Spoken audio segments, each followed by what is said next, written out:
बराच उशीर झालेला आहे आणि इथून पुढे संभाजीनगरला जायचंय।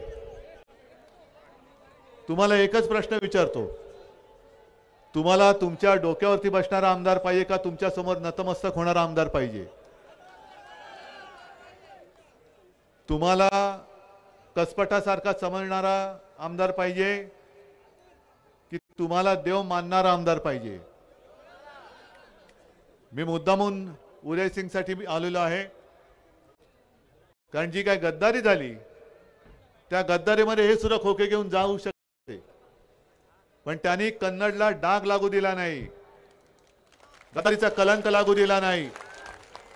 कन्नडकरांना अभिमान वाटेल असा आमदार की जो सुखदुःखामध्ये, म्हणजे मी मागे लोकसभेच्या वेळेला आलो होतो, मला खरंच कौतुक वाटलं की सगळेजण मतांसाठी लोकांच्या सुखदुःखात सहभागी असल्यासारखं भासवतात, पण आपला उदय शेतकऱ्याच्या घरातला समजा एखादं जनावर जरी गेलं तरी सुद्धा कुटुंबियांसारखे त्यांच्या भेटीला जातात।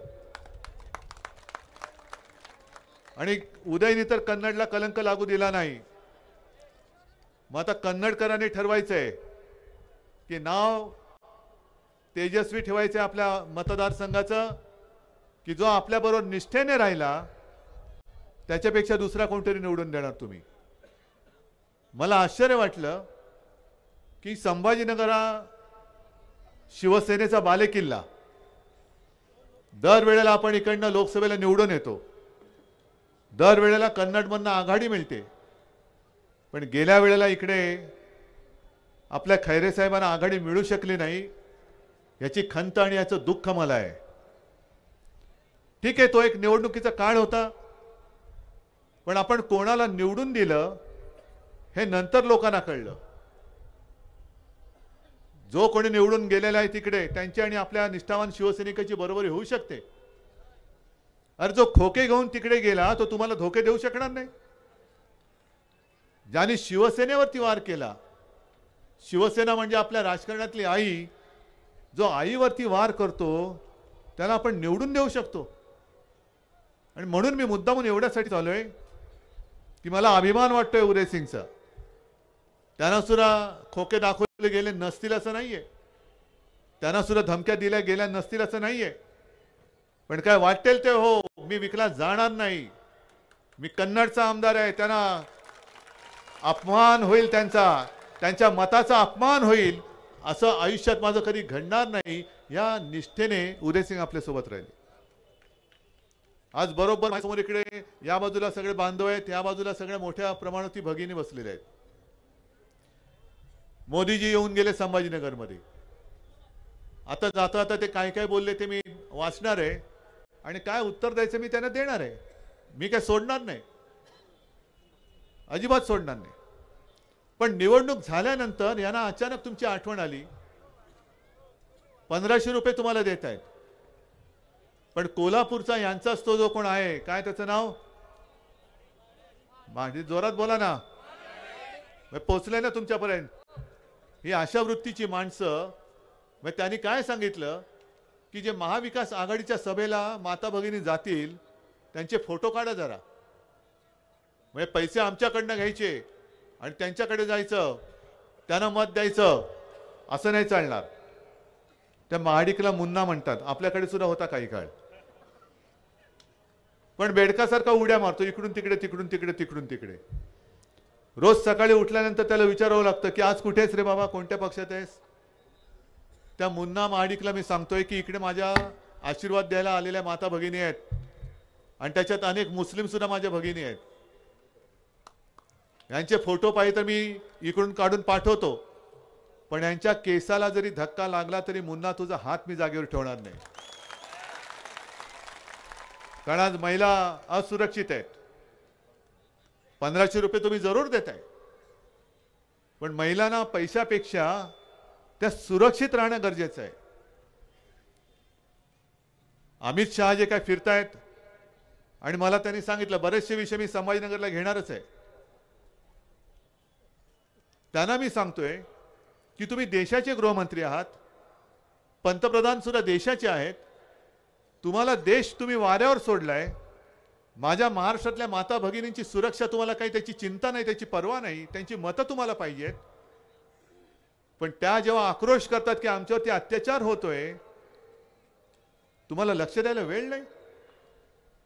बदलापूरमध्ये जे काय घडलं, एका चिमुरड्या मुलीवरती अत्याचार झाला. तिची आई, तिचे वडील तक्रार द्यायला पोलीस स्टेशनमध्ये गेले. कित्येक वेळ, तासन तास, बरेच तास गेले तरी पोलीस त्यांची दखल घ्यायला तयार नाहीत. आणि जेव्हा ही बातमी बाहेर फुटली, बाहेर पसरली, हजारो बदलापूरकर हे रुळावरती उतरले, रेल रोको केला. तेव्हा यांना जाग आली आणि मग त्या शिंदेला पकडलं आणि त्या शिंदेला यांनी गोळ्या पण घातल्या. आता त्याच्यात असं म्हणतात की त्याला गोळ्या का घातल्या, कारण पुढची जी काही एक साखळी होती अपराध्यांची ती वाचावी, कारण आता पुरावाच नष्ट झाला. कारण त्यांनी जर का कबुली जबाब दिला असता की त्याच्यासोबत आणखीन कोण कोण होतं, तर भाजपवाले अडचणीत आले असते, अशी एक माहिती मला मिळाली. मग हे सगळे काय भाऊ आहेत, 3-3 भाऊ. एक तर यांच्यात भाऊबंदकी एवढी आहे की नक्की भाऊ कोणाला मानायचा तेच कळत नाही. एक देवा भाऊ, एक दाढी भाऊ आणि एक जॅकेट भाऊ. मी त्या तिघांनाही सांगतोय की तुम्ही जर का खरंच मर्दाची अवलाद असाल आणि जरा काही तुम्हाला लाज लज्जा शरम असेल, तर 1500 रुपये घेऊन बदलापूरमध्ये त्या माऊलीच्या घरी जाऊन तिच्या हातात देण्याची ते धाडस करून दाखवा. जिच्या मुलीचं आयुष्य उद्ध्वस्त करून टाकलं नराधमाने, मुली शाळेमध्ये सुरक्षित नाही आणि घरामध्ये तुम्ही तिच्या आईला 1500 रुपये देऊन काय तुम्ही मागताय मतं? आणि त्या महाडिकला काय वाटतं की 1500 दिले म्हणजे काय माझ्या महाराष्ट्रातल्या माता भगिनी त्याच्या घरच्या नोकर झाल्या? इकडे पैसे घ्यायचे, इकडे तुझ्या घरचे पैसे आणतोय. आणि आजपर्यंत यांनी जे जे काय केलं, मी तुम्हाला विचारतोय, सगळेजण शेतकरी आहात इकडे आहात ना रे? हात वर करा. किती शेतकरी आहेत? महिलांमध्ये सुद्धा विचारतो किती शेतकऱ्यांच्या घरातले आहेत? बहुतेक सगळेच शेतकरी आहेत. मग मोदी बाबांना आता 10 वर्ष पूर्ण झाली, म्हणजे वयाला नाही कारकिर्दीला. मग तुम्ही आनंदात असाल ना एकदम, कारण तुमचं उत्पन्न दुप्पट झालंय. आता झाले ना दुप्पट. अरे तुमच्या खात्यात 15 लाख नाही का आले? अरे तुमच्या मुलांना नोकऱ्या नाही का मिळाल्या? कारण 2 कोटी लोकांना दरवर्षी ते रोजगार देणार होते. पण रोजगार बाजूला राहिला, थापा मारून रोजगार करतायत. तुम्ही वाटेल ते बोलताय आणि नुसतं आम्ही माना डोलवायच्या. एक काळ तो होता, आम्ही सुद्धा फसलो होतो. शिवसेना म्हणून तुमच्या सोबत आम्ही होतो. पण तुमची जी वृत्ती आहे वापरा आणि फेका, ही लक्षात आल्यानंतर मी भाजपला लाथ मारून बाजूला आलेलो आहे. लाथ मारली मी भाजपला. मग भाजपला सोडल्यानंतर यांच्या नतद्रष्ट कारभाराला गाडण्यासाठी मी काँग्रेस आणि राष्ट्रवादी सोबत गेलेलो आहे. चुकलं माझं काय? मी हिंदुत्व सोडलं? पण हे लगेच सांगतात की उद्धवजीने हिंदुत्व छोडा. का? कारण इकडे सुद्धा मुस्लिम माता भगिनी आल्या आहेत, बांधव पण आलेले आहेत. त्यांना कळलंय की तुमचं हिंदुत्व काय आणि उद्धव ठाकरेचं हिंदुत्व काय. तुमचं हिंदुत्व म्हणजे भाजपचं हिंदुत्व आहे, ते घर पेटवणारं हिंदुत्व आहे. घराच्या होळ्या पेटवायच्या आणि स्वतःच्या पोळ्या भाजायच्या आणि मग घरच्यांनी सांगायचं आमचे हे 35 पोळ्या खातात, पण लोकांची घरं जाळतात. त्याचं काय? आमचं हिंदुत्व, शिवसेनेचं हिंदुत्व हे घर पेटवणारं नाही, तर घरातल्या चुली पेटवणारं हिंदुत्व आहे. घरातली चूल पेटली पाहिजे. अरे घर कोणी पेटवू शकतं, पण घरातली चूल कोण पेटवणार? रोजगार कोण देणार? मी पूर्ण मराठवाड्यामध्ये फिरतोय, विदर्भात फिरलोय, सगळीकडे फिरत फिरत रोज फिरतोच आहे मी. अजूनही शेतकऱ्यांची ओरड आहे, आम्हाला सोयाबीनला भाव मिळत नाहीये. मग आमचं सरकार होतं, आपलं सरकार होतं, तेव्हा सोयाबीनला भाव मिळत होता की नव्हता? कापसाला मिळत होता की नव्हता? डाळ उत्पादक जो शेतकरी आहे त्याला भाव मिळत होता की नव्हता? पण हे एवढे नतद्रष्ट आहेत की बरोबर महाराष्ट्रातल्या शेतकऱ्यांच्या मुळावरती येणारी धोरणं हे केंद्रामध्ये राबवतात. कुठे सोयाबीन आता चांगलं आलंय तर परदेशातून आयात शुल्क माफ करून सोयाबीनच मागवायचं. कुठे आता डाळीचं चांगलं उत्पादन होतंय तर डाळच आयात करायची. कुठे साखर आता चांगली होते तर साखरच आयात करून टाकायची. कांदा निर्यात होतोय म्हटल्यानंतर पांढऱ्या कांद्याची निर्यात बंदी उठवली होती यांनी, लक्षात आहे ना तुमच्या? आता पांढरा कांदा कुठे होतो? फक्त गुजरात. मग ते बरोबर तुम्हाला मोदीजी दिसतं? माझ्या महाराष्ट्रातल्या कांद्याच्या रसाची तुम्हाला कल्पना आहे? हा कांदा तुमच्या डोळ्यात पाणी आणणार आहे उद्या. या सगळ्या गोष्टी आता बंद केल्या पाहिजेत. मला का उदयसिंग पुन्हा आमदार पाहिजे? कारण आपल्याला सरकार आणायचंय, आपलं सरकार आणलं पाहिजे. आणि ज्या गोष्टी जर आपलं सरकारने गद्दारी करून पाडलं नसतं तर गेल्या 2.5 वर्षात मी देणार होतो त्या मला पुढच्या 5 वर्षात द्यायचे आहेत. मला परत एकदा शेतकऱ्यांना कर्जमुक्त करायचंय. मला ज्याप्रमाणे मुलींना मोफत शिक्षण मिळते तसंच माझ्या महाराष्ट्रात जन्मलेल्या प्रत्येक मुलाला मोफत शिक्षण देऊन दाखवायचंय. आशा अंगणवाडी सेविकांचं मानधन मला वाढवायचंय. सरकारी कर्मचाऱ्यांना जुनी पेन्शन योजना लागू करून दाखवायची आहे. महिलांसाठी महिला पोलीस अधिकारी आणि महिला पोलीस शिपाई असलेली पोलीस स्टेशन्स मला उभारून दाखवायचे. 5 जीवनावश्यक वस्तूंचे भाव.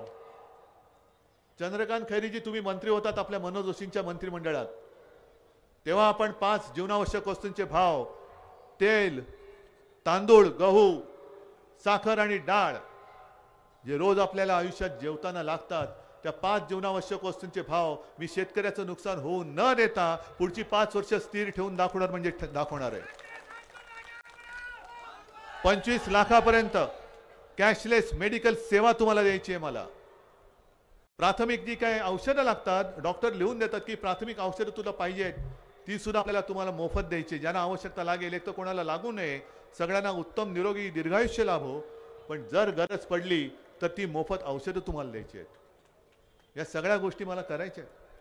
आणि त्याहीपेक्षा महत्त्वाचं म्हणजे महाराष्ट्र जो लुटला जातोय की नाही जात? कोण लुटतंय? कुठे चालले उद्योग? मग एक साधी गोष्ट तुम्हाला सांगतो की एवढे हे निर्ढावलेले आहेत की जो एक उद्योग टाटा एअरबस आपण विदर्भात आणत होतो, मी देवेंद्र फडणवीसांना पण तेच विचारतोय की विदर्भाने तुम्हाला भरभरून दिलंय. गेल्या लोकसभेत उताणं पाडलं तो भाग वेगळा, पण विदर्भामध्ये आम्ही टाटा एअरबस आणत होतो, तो सुद्धा आमच्या डोळ्यात देखत गुजरातला नेला आणि महाराष्ट्राच्या निवडणुकीच्या तोंडावरती मोदीजींनी दिमागदारपणे त्याचं उद्घाटन केलं. महाराष्ट्र गेला खड्ड्यात, त्यांचा उद्योग आम्ही घेतला आणि इथे भरभराट करून दाखवली. हे मी माझ्या महाराष्ट्राचं वैभव परत आणून दाखवल्याशिवाय राहणार नाही. परत आणून दाखवेन. मुंबई कोणाच्या घशात घालतायत? मोठ्याने बोलायचं. घालतायत कळते तुम्हाला? मग मी आज तुम्हाला वचन देतोय, भले तुम्ही इथले संभाजीनगर जिल्ह्यातले असलात तरी देखील काय तुमचा अधिकार नाही मुंबईवरती? आहे की नाही? मग का नाही तुम्ही मुंबईमध्ये? राहणार कुठे? करणार काय? आहे ना प्रश्न. मग मुंबई जी अदानीच्या घशात घातले, ती अदानीच्या घशात घातलेली मुंबई जवळपास 1000 एकरच्या वरती आहे. ती सगळी मी काढून घेणार आणि मुंबईत आणि मुंबईच्या परिसरात मी माझ्या महाराष्ट्राच्या भूमिपुत्रांना परवडणाऱ्या किमतीमध्ये स्वतःचं घर देऊन दाखवणार आहे. आणि म्हणून मला ही निवडणूक जिंकायची. उद्धव ठाकरेचा याच्यात काय वाईट होत नाहीये. उद्धव ठाकरेला जपायला तुम्ही आहात, पण यांना उद्धव ठाकरेला एवढ्यासाठी संपवायचंय कारण उद्धव ठाकरे संपत नाही तोपर्यंत यांना महाराष्ट्र लुटता येत नाही. पण जोपर्यंत तुम्ही माझ्या सोबत आहात तोपर्यंत मला माझी चिंता नाहीये. मला चिंता माझ्या महाराष्ट्राची आहे, मला चिंता तुमची आहे. या सगळ्या गोष्टी या मी करून दाखवू केव्हा शकतो? जर तुम्ही मला ताकद दिली तर. जर तुम्ही उदयसिंगला प्रचंड बहुमताने निवडून दिला आणि असेच सगळे आमदार पूर्ण या संभाजीनगर मधले आणि महाराष्ट्रातले निवडून आले तर आणि तरच जे मी केलेलं आहे ते मी करून दाखवीन. आणि माझा तुम्हाला अनुभव आहे, मी जे बोलतो ते करून दाखवतो आणि जे करणार असेल तेवढंच बोलतो. आणि त्याचसाठी मी तुम्हाला हात जोडून विनंती करतोय, गेल्या लोकसभेला का चूक झाली, कशी चूक झाली, ती वेळ निघून गेली. या वेळेला चूक करू नका, कारण या वेळेला जर का चुकाल तर तुमचंच नव्हे तर तुमच्या भावी पिढ्यांचं आयुष्य तुम्ही दरोडेखोरांच्या हातामध्ये द्याल. मग तुम्हाला महाराष्ट्रावरती दरोडेखोर राज्य करताना पाहिजे का शिवरायाचा मावळा राज्य करणारा पाहिजे? मग मी वचन देतोय तसं तुम्ही वचन देताय? मग हात वर करून वचन द्या मला की उद्याच्या विजयाची जबाबदारी तुम्ही घेतली. निशाणी काय? पोचले घरोघरी? मग आपली निशाणी आहे मशाल आणि विजय होणार विशाल. जय हिंद, जय महाराष्ट्र. धन्यवाद.